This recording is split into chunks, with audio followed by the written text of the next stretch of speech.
Assalamualaikum warahmatullahi wabarakatuh. Baik, ya, teman-teman semua, pada kesempatan kali ini saya akan membahas terkait topik yang cukup relevan dengan kita, yaitu mungkin bisa kita bayangkan setiap hari kita mengunggah data pribadi ke internet seperti nama, nomor HP, lokasi, dan lain-lain. Seringkali tanpa benar-benar sadar kemana data itu pergi dan siapa yang mengelolanya. Di era digital, data pribadi telah menjadi aset bernilai tinggi, tidak hanya bagi perusahaan teknologi, tetapi juga bagi negara. Namun ketika data tersebut bocor atau disalahgunakan, dampaknya bisa sangat serius mulai dari penipuan, pencurian identitas, hingga pelanggaran hak asasi manusia. Setiap negara memiliki pendekatan hukum yang berbeda dalam melindungi data warganya. Oleh karena itu, pada kesempatan ini saya akan membahas perbandingan sistem perlindungan data di Eropa, Tiongkok, dan juga pastinya Indonesia.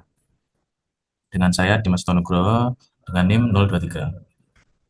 Pada presentasi kali ini, gambaran umum topiknya kita fokus pembahasan terkait perlindungan data pribadi, sanksi hukum, dan juga penegakan hukum. Untuk negaranya yang kita bandingkan yaitu Uni Eropa, Tiongkok, dan juga Indonesia.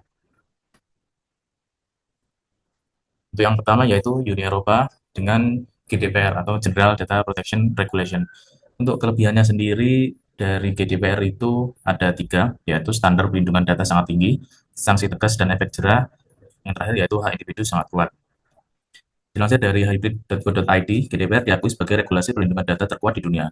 Regulasi ini mengatur prinsip minimasi data, transparansi, dan keamanan, sehingga perusahaan hanya boleh mengumpulkan data yang benar-benar diperlukan dan harus menjelaskan tujuannya kepada pengguna. Pelanggaran GDPR dapat dikenai denda hingga 4% dari omset global atau sekitar 20 juta euro.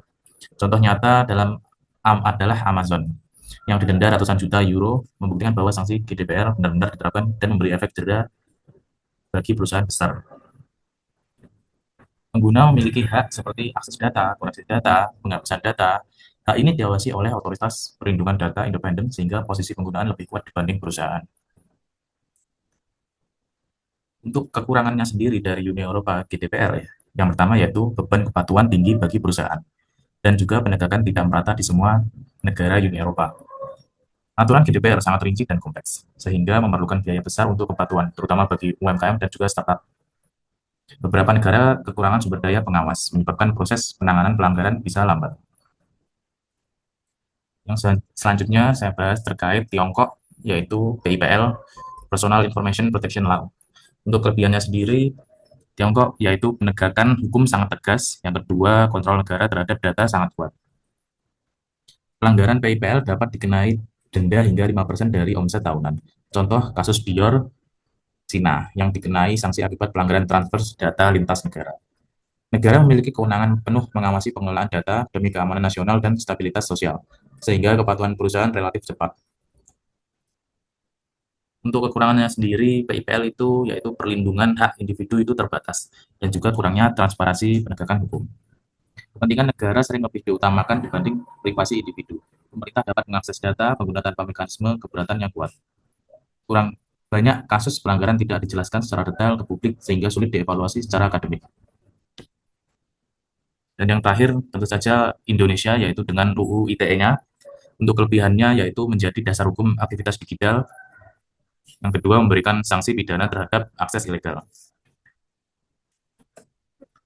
UU ITE mengatur transaksi elektronik dan mengakui pentingnya persetujuan pemilik data yaitu dari pasal 26 sebagai landasan awal perlindungan data pribadi.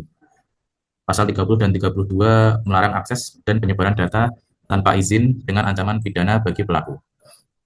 Untuk kekurangan dari UU ITE sendiri, yaitu perlindungan data pribadi belum spesifik dan komprehensif. Yang kedua, penegakan hukum lemah terhadap kebocoran data. Yang ketiga ialah pasal karet lebih dominan digunakan. UU ITE tidak menjelaskan secara detail hak subjek data dan kewajiban pengelolaan data, sehingga sulit diterapkan pada kasus kebocoran besar. Contoh kasus kebocoran besar data yaitu dari BPJS Kesehatan tahun 2021 yang melibatkan ratusan juta data, namun tidak diikuti sanksi pidana tegas, hanya sanksi administratif. Dalam praktik, UU ITE lebih sering digunakan untuk kasus pencemaran nama baik dan ujaran kebencian dibanding perlindungan privasi pengguna.